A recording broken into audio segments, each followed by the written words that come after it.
And now we're joined by Ben Terris, author of the new book, The Big Break: The Gamblers, Party Animals, and True Believers Trying to Win in Washington While America Loses Its Mind. I just finished it today.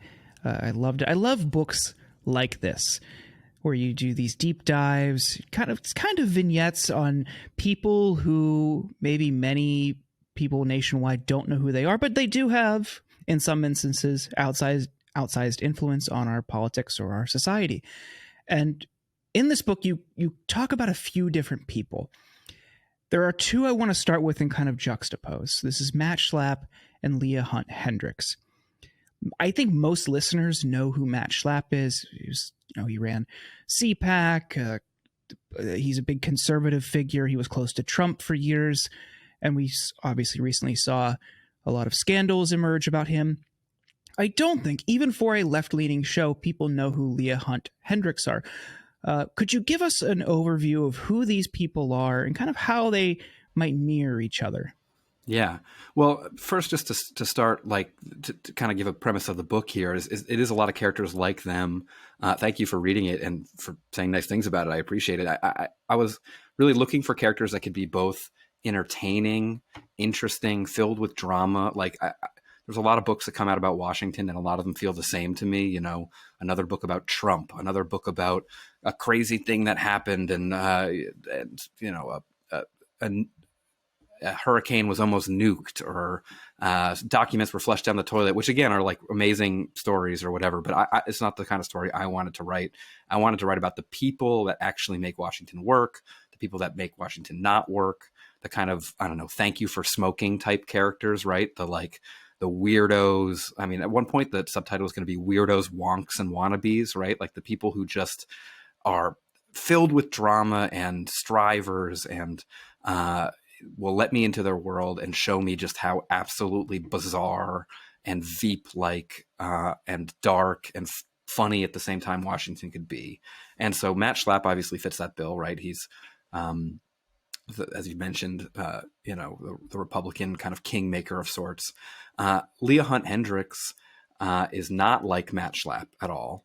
But she is an interesting character in that she is kind of a subterranean Washington figure trying to make it work. And so the book is called The Big Break because Washington went through this big break. That's Donald Trump. That's pre-Donald Trump. It's this kind of chaos we all know by this point. I don't really even need to describe it.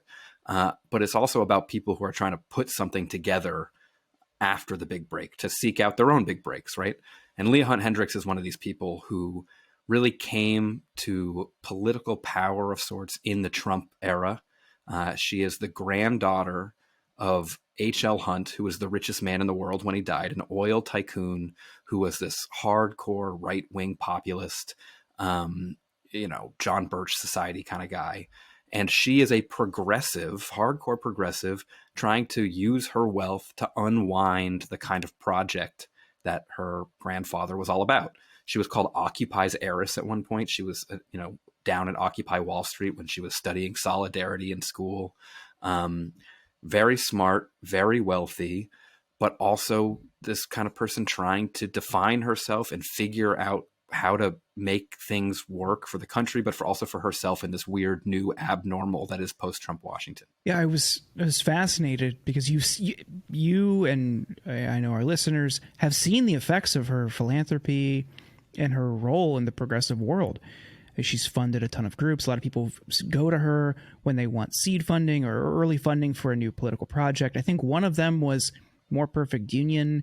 Well, I think she was a partial contributor to them, and I'm a huge fan of their output, and I know a lot of our listeners are as well. So you've seen her work, but unlike Schlapp, you don't see her.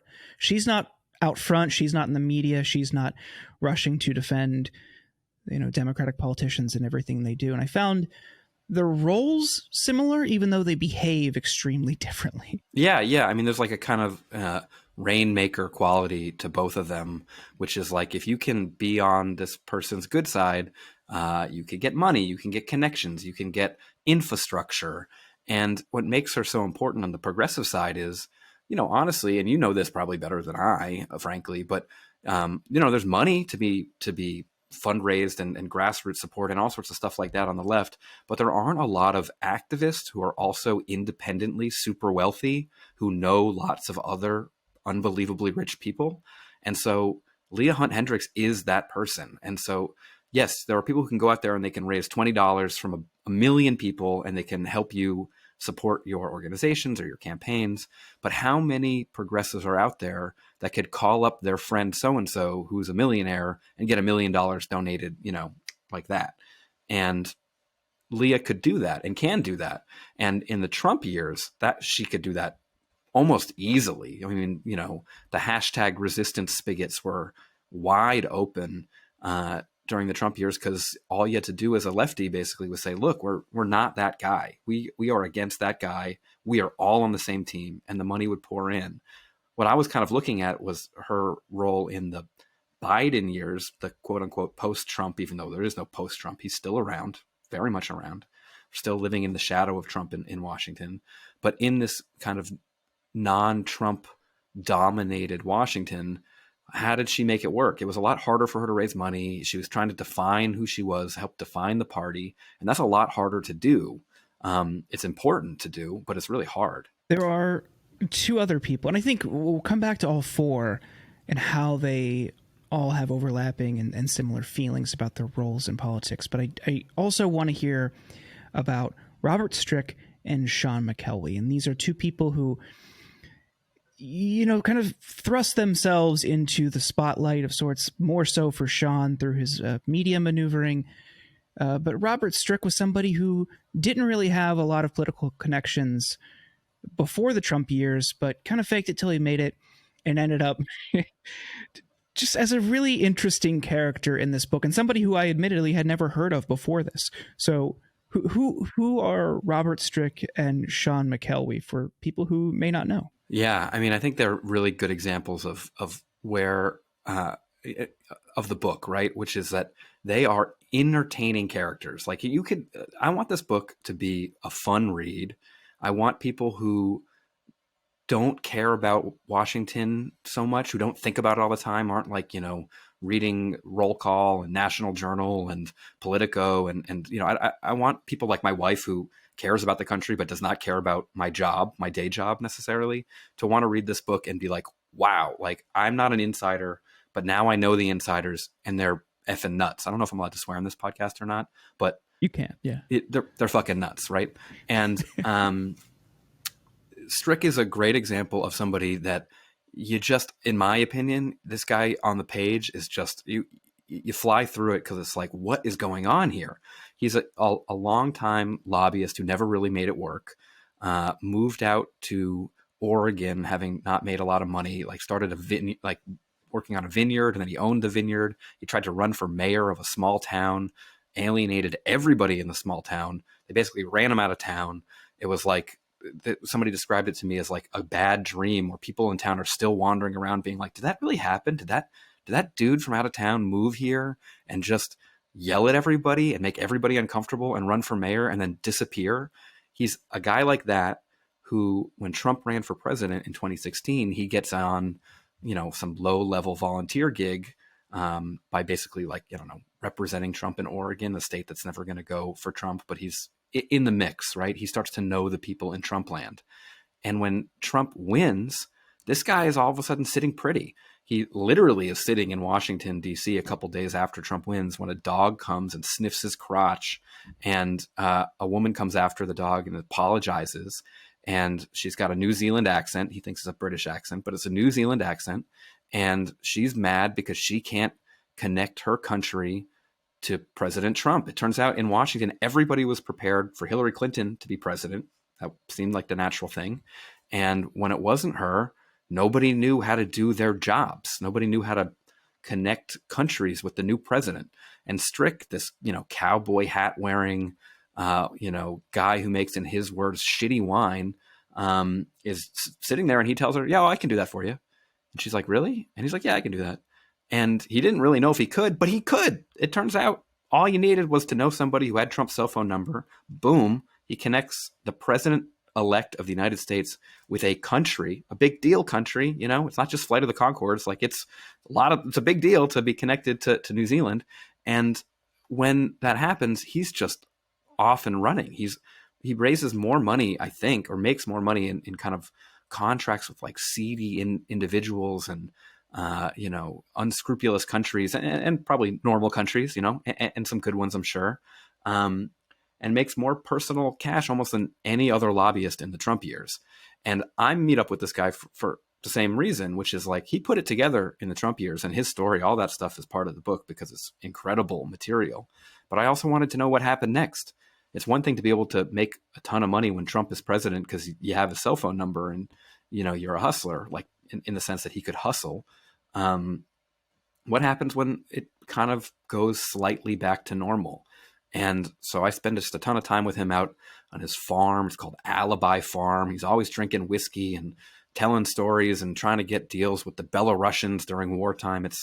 He's quite a character. And another name that I know our listeners know of, for better or for worse, this is somebody who really did a great job, admittedly, finding his way into media stories over the past few years, built up a polling operation, and ingratiated himself among a lot of influential Democrats and also Sam Bankman-Fried. But in case someone doesn't know, Sean McElwee plays a big role in your book as well. This guy's got gambling, if you want to say addiction, but he loves to gamble. I don't know if we want to diagnose him. But he ultimately ended up maneuvering his way through Washington up and all the way up into White House invitations.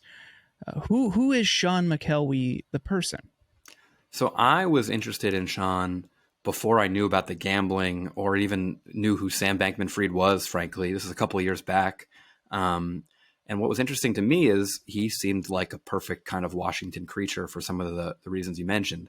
One, he was a rising star in the Democratic Party, and I kept seeing his name pop up places, and he had a real self-promotional streak, could almost be Trump-like in that way, and that he would say controversial things and think all press was good press. And, he was building a brand, right? And did I like that brand? I don't know, but I certainly couldn't stop seeing it. And I was like, well, this guy feels like somebody's either going to make it in Washington or Washington is going to absolutely destroy him. Like he's going to, set himself on fire. And so that was interesting to me. He was a young Democratic pollster, ran a think tank called Data for Progress, was a hardcore lefty in 2018, 2019, hosting, dirtbag left happy hours in Brooklyn and wearing Bernie Sanders hats and Karl Marx shirts and talking about abolish ICE and moving the Overton window. And then when Biden became president and it was like all the power was kind of being a bit more moderate, a bit more pragmatic, that's what Sean became. He became the guy who basically said, don't say defund the police. Instead of being the guy who said abolish ICE, he took on the opposite role. And that was like a very Washington move. And so I just wanted to see what happened. And it turns out like there's a lot going on. And I would go to his poker nights and his happy hours. But it was the poker nights that I really got the material that I felt like is at the heart of his story in the book, which is his gambling. And it wasn't just betting on cards. He was betting on politics. And he wasn't just betting on politics. He was betting on elections. And he wasn't just betting on elections. He was betting on elections that he had done polling for.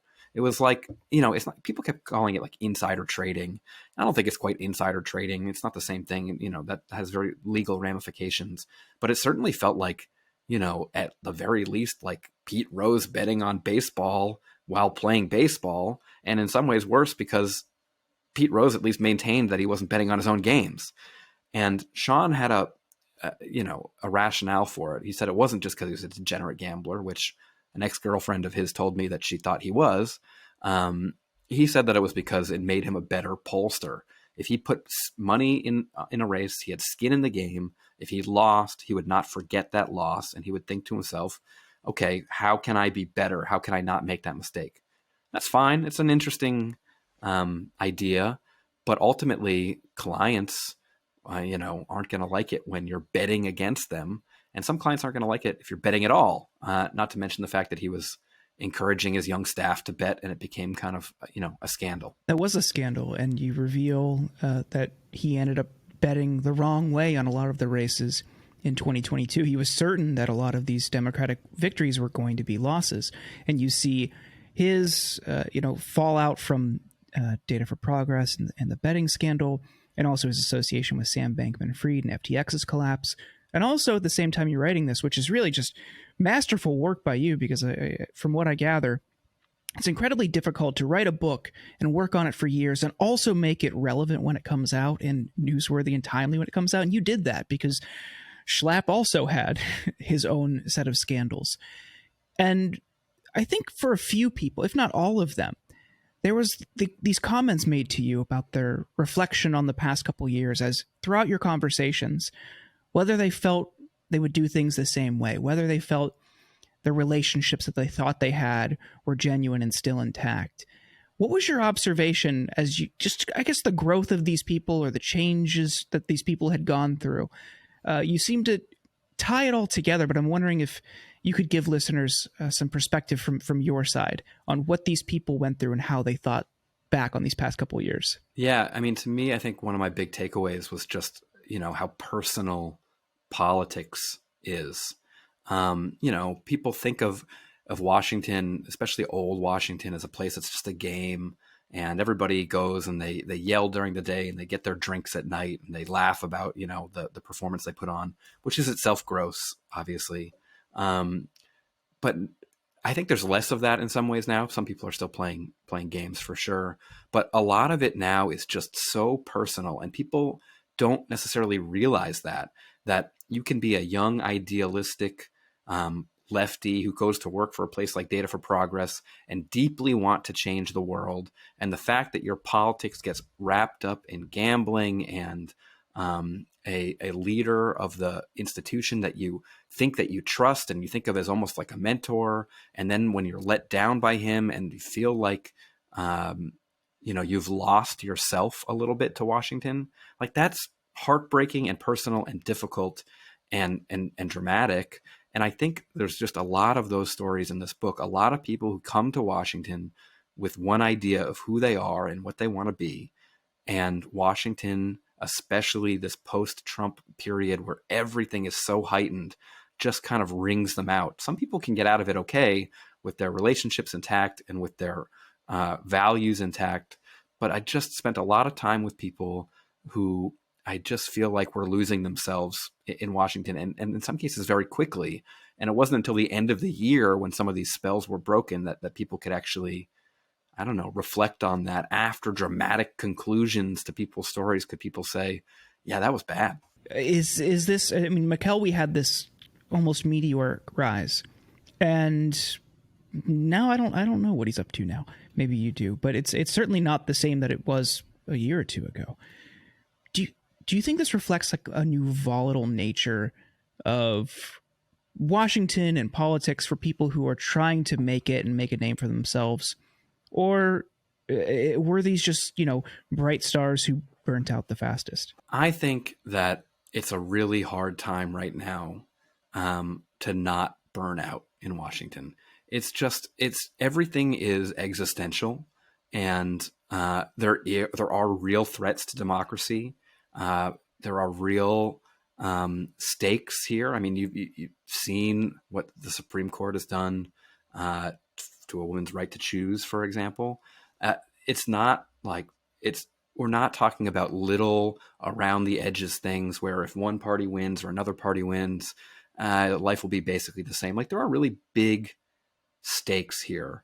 And I think because of that, some people can get lost in that, and they can burn out. And then other people take advantage of that because they know that everybody is so desperate for answers. If they can act like they provide those answers, it can make them wealthy, it can make them influential, it can get them in the room. And if people are there for the wrong reasons, I think a lot of times you'll see them burn out. One of the idealists who I think time has proven right that we haven't talked about yet was Jamarcus Pearley. And this is a young man who worked on the Hill, filmed himself, I think, smoking a blunt in Feinstein's office. And his concerns that he was trying to raise as he quit in a blaze of glory was that she's not all there, doesn't care about her constituents, and people know this is happening, but don't care. The past few months especially, we've seen reporting that have really validated his concerns, and people didn't listen to him. Maybe it was the medium or how he approached it, but he certainly wasn't the first person to talk about it. But now it's there's a magnifying glass on her and her performance and her cognitive abilities. What is Jamarcus Purley's story after leaving Feinstein? I mean, he seemed disillusioned with the entire city and the system. Yeah, it's honestly kind of sad. He was an idealistic guy when he came to Washington. Young black guy from Pine Bluff, Arkansas. Went to Harvard, Stanford, and Oxford. Brilliant guy. Worked for Feinstein for 5 years. Had big designs on how to make change. From the inside and work his way through the system, and felt completely disillusioned by it. Like you said, broke into her office and smoked a joint at her desk after taking a bunch of psilocybin mushrooms. I'll mention. It was a protest that didn't really work out. I mean, it was a complicated one. He was hoping to go viral and then have a bunch of people come and talk to him so he could explain himself. And not that many people did. I was sort of one of very few. Another guy, Pablo Manriquez, deserves credit. He did a big interview with him for a website called Latino Rebels. But mainstream media didn't really pick it up at all. And last I talked to him was actually just a couple weeks ago. And he was back in Pine Bluff working at the middle school that he went to, and having a tough time down there because, it's poor and not a lot of resources, he said, were going to the school. He felt like everybody at the school is struggling to educate these kids and give them what they need, and were feeling kind of left behind. And he said watching what was going on with Feinstein now has been kind of heartbreaking for him. He says that this protest he feels like was one of the best things that he ever did, most important things he ever did, and nothing came of it. He called for her to step down or for people to recognize, where she was mentally, among other things, and nothing came of it. And now, last time I talked to him was shortly after AOC, I believe, or Ro Khanna. There were others who made statements about, maybe it's time for somebody new. And he was like, even people in the squad, even Ro Khanna, are calling for this, and nothing is changing. And so if I can't change anything with the most dramatic thing I've ever done, if people in Congress can't change anything, then who can change things? Who can actually make something happen here? And that's a tough thing. He's wondering if it was all worth it. The only person's life who changed from that moment was his.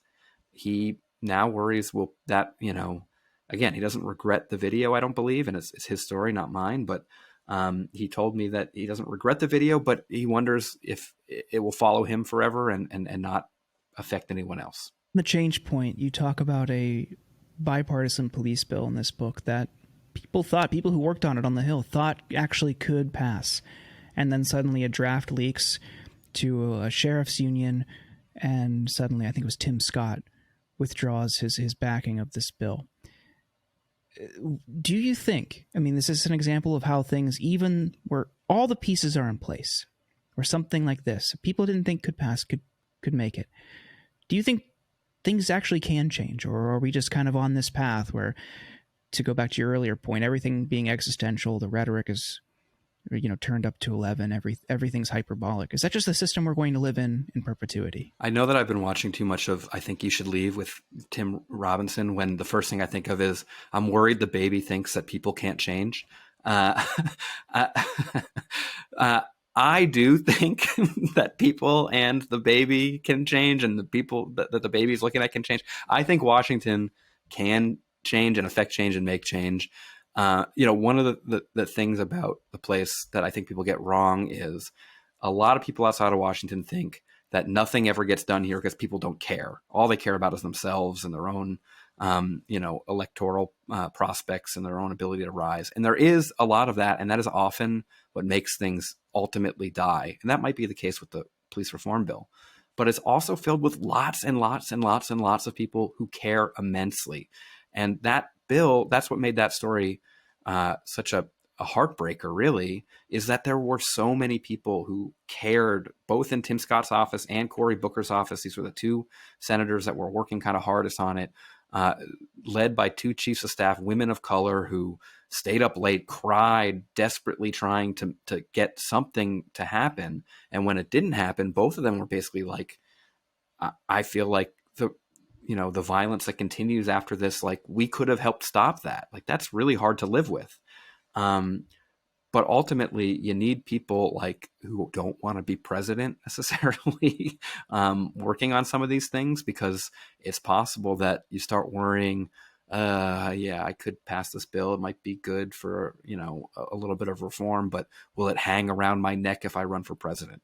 Not blaming all of this on Tim Scott. I wasn't in the room. I don't know. But one of the concerns that the people in Booker's office had when I talked to them was, well, we thought he might want to run for president. And when it ultimately leaked and he used that as an excuse to get out of it, it seemed like the kind of machinations that might happen if someone were to run for higher office. And he is running for president right now. And, we have some sort of an update on his virginity, or maybe his lack of virginity now, thanks to your reporting. That's true. I can tell you about it. Thank you for your service. I actually do. What was his reaction?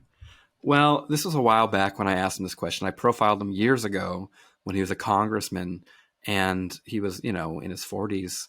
But I'd found some clips from his early days as a state representative, I believe, or a town councilman in Charleston, South Carolina, when he was 30 years old, and he would go around to schools talking about abstinence and how important it was to save yourself until marriage.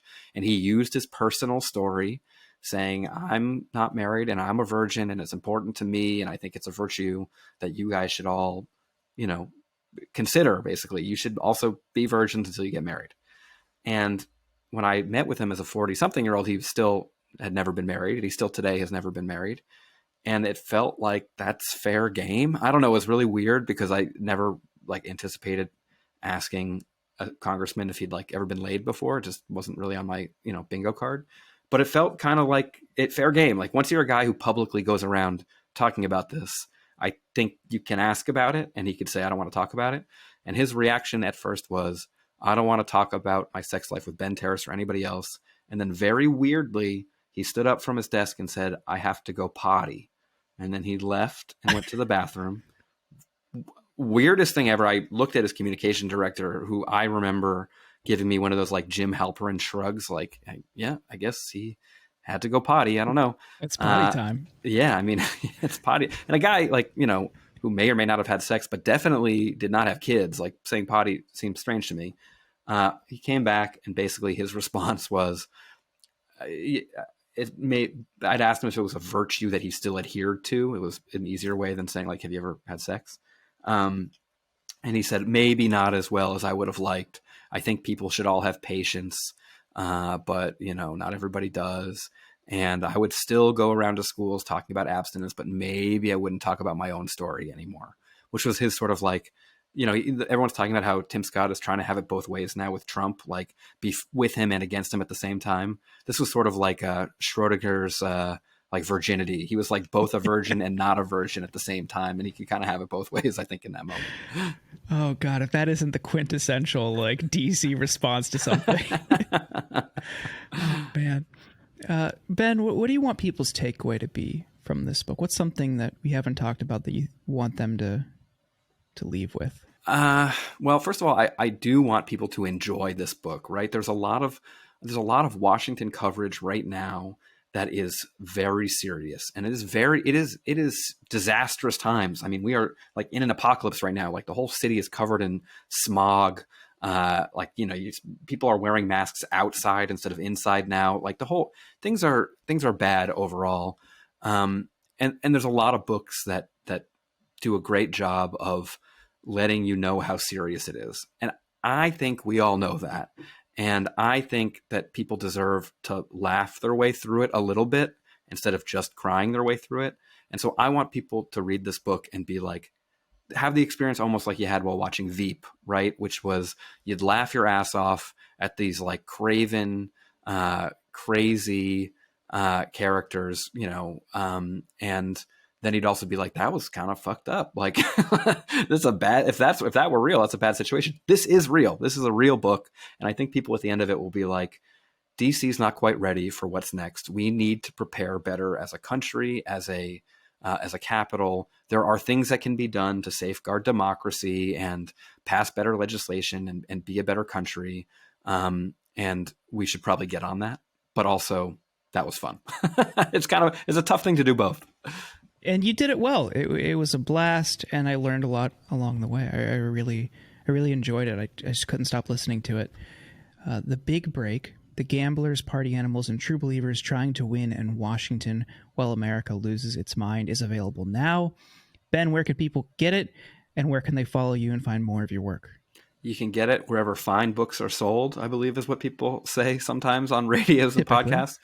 You can find me on Twitter at @bterris. I spent a year during this book leave not on Twitter, and it was amazing. But now that I have to tell people about this book, you can find me there again.